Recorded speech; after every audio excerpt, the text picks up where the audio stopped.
അതിനൊക്കെ പാകത്തിന് സജ്ജീകരണം കേമാനിയുണ്ട്. എത്രമാത്രം അതുമല്ല. അപ്പം അതിൻ്റെ കൂടെ കയറിയിട്ട കുറച്ച് നേരമായി ആസ്വാദനം. ഇവിടുത്തെ കഴിഞ്ഞാൽ അവിടെ, അവിടുത്തെ കഴിഞ്ഞാൽ അങ്ങേപ്പുറത്ത്, ഇങ്ങേപ്പുറത്ത് കഴിഞ്ഞാൽ അങ്ങേപ്പുറത്ത്. അതുമാത്രം അതുമല്ല. ഇതൊക്കെ ഉണ്ടെങ്കിലും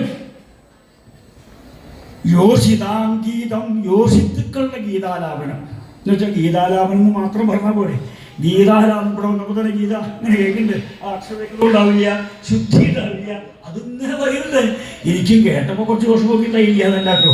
കാരണം ഗീത കേമ എന്നല്ല, ഗീത ആലാപനാണ്. ഗീതാലാപനം വെച്ചാൽ സംഗീതത്തിന്റെ ആലാപനം. സംഗീതം വെച്ചാൽ ആലാപനം. ഇവിടെ ശബ്ദം കേൾക്കുന്നത് ഒരിപ്പണ്ട് എനിക്ക് എന്തുവാ പണ്ട് എനിക്ക് ദേഷ്യം കൊണ്ട് കേൾക്കും. ഇവിടെ ശബ്ദം ഉണ്ടാക്കാണ്ടിരിക്കാൻ പറ്റും. ആ ചെടകല്ലാത്ത സാധനത്തിന് ചാടി കൊടുക്കും. കണ്ടാട്ട് അറിയൂല, ദേഷ്യം വേണ്ടിയിരിക്കും. നോക്കിയേക്കൂ, വായും കുടിച്ച് മുഷിയും, അത് വലിയ ഒരാൾ